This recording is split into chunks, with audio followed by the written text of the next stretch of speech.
जानकी देवी का घर है। जानकी देवी के 3 बेटे हैं, गिरिराज, रविराज और जयराज। 3 बेटों की माँ को तो ठाठ से रहना चाहिए, पर ऐसा नहीं था। जानकी देवी बहुत परेशान रहती थी और उसका कारण थी जानकी देवी की 3 सरकारी नौकरी करने वाली बहुएं। बड़ी बहू दृष्टि एक कॉलेज प्रोफेसर थी, मंझली बहू रिद्धि पुलिस इंस्पेक्टर और छोटी बहू पीहू वकील थी। तीनों बहुओं को अपनी अपनी सरकारी नौकरी का घमंड था और तीनों हर बात पर झगड़ पड़ती थी। रिद्धि, तुम अपनी पुलिस वाली होने का रुबाब मत दिखाओ। मैं भी एक सरकारी नौकरी करती हूँ और उम्र में तुमसे बड़ी हूँ। तो क्या हुआ? अगर उम्र में आप मुझसे बड़ी है तो क्या आप हमेशा मुझे काम देती रहेंगी? खुद भी तो थोड़ा काम कर लीजिए। अरे भाभी, आज दृष्टि भाभी ने आपको काम बोल दिया तो आप फट से जवाब देने लगी। अब अपना काम रोज मुझे देती है, उसका क्या? मैं भी एक वकील हूँ, आपके खिलाफ केस कर दूंगी। अरे बस करो तुम तीनों, बात बात पर बहस करने लगती हो। और ये क्या है, मैं ये कर दूंगी, मैं वो कर दूंगी। ये घर है, तुम लोगों की स्कूल कचहरी या हवालात नहीं, समझी? अब जाओ सबकी सब अपने कमरे में। तीनों बहुएं एक दूसरे को गुस्से से देखकर अपने अपने कमरे में चली गई।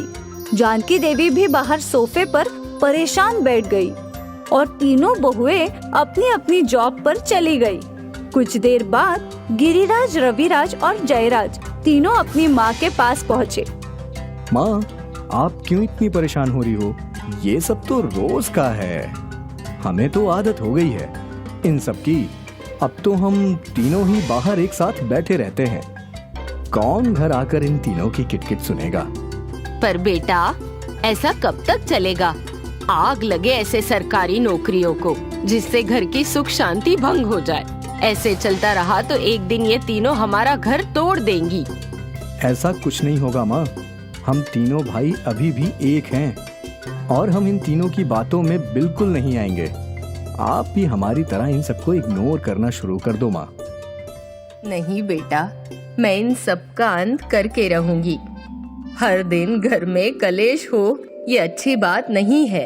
घर में सुख और शांति रहनी चाहिए। तो अब हम क्या कर सकते हैं? तुम एक काम करो कि जो भी मैं बहुओं को बोलूं, उसमें तुम हामी भरना। पर आप उनसे क्या बोलने वाली हैं माँ? वो तुम मुझ पर छोड़ दो बेटा, मैं उनकी सास हूँ और सास कैसे अपनी बहुओं को सुधारती है ये अब देखते जाओ। मैं जो भी उन्हें बोलूँ तुम लोग बस हाँ बोलना। जी माँ।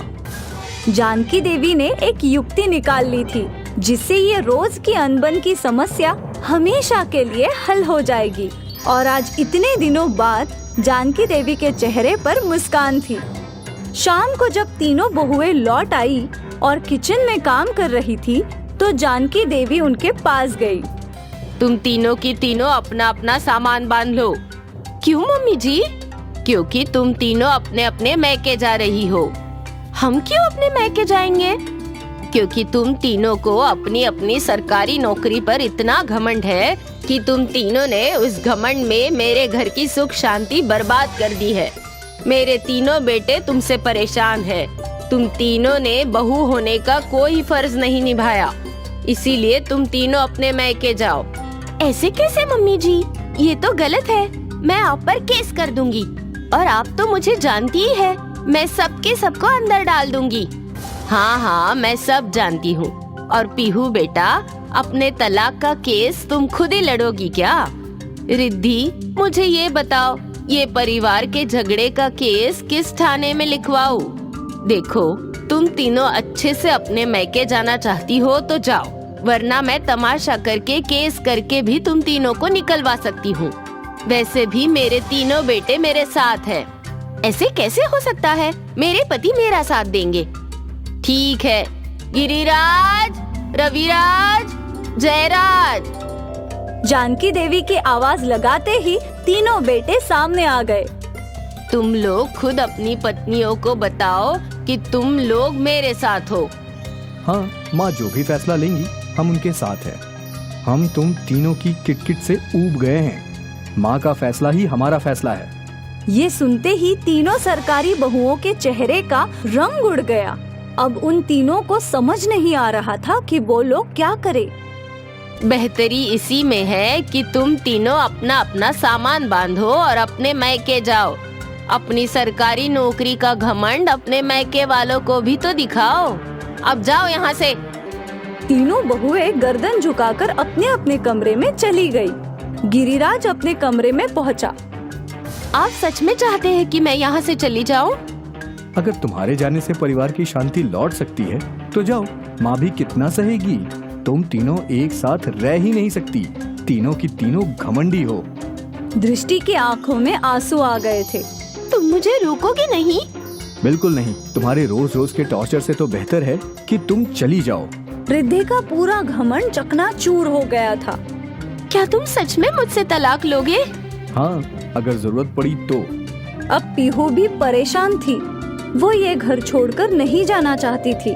जानकी देवी खुशी खुशी सोफे पर बैठी थी और तभी उनकी तीनों बहुएं उनके पास आई। माँ जी, हमें माफ कर दीजिए।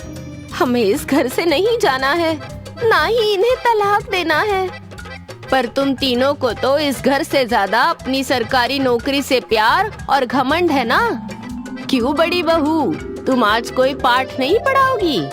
मजली बहू, हमें थाने नहीं ले जाओगी? और तुम छोटी बहू, तुम तो हम पर केस करने वाली थी ना? तीनों की आंखों में आंसू आ गए। हमें माफ कर दीजिए। हम फिर कभी अपनी सरकारी नौकरी का घमंड नहीं दिखाएंगे। हम सब घर की शांति बनाए रखेंगे। हमें माफ कर दीजिए। जानकी देवी यही चाहती थी। आज उसकी तीनों सरकारी बहुओं की आंखों में पछतावा था। बड़ी बहू, मजली बहू, छोटी बहू, रोना बंद करो। तुम सबको अपनी गलती समझ आ गई, ये बहुत है। परिवार का मतलब एक साथ हंसी खुशी रहना है। पर तुम तीनों अपनी सरकारी नौकरी के घमंड में मेरे इस परिवार को तोड़ने जा रही थी। मैं नहीं चाहती कि तुम तीनों यहाँ से जाओ।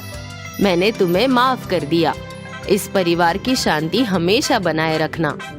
आखिर जानकी देवी ने अपनी तीनों सरकारी बहुओं का घमंड तोड़ ही दिया। अंत भला तो सब भला।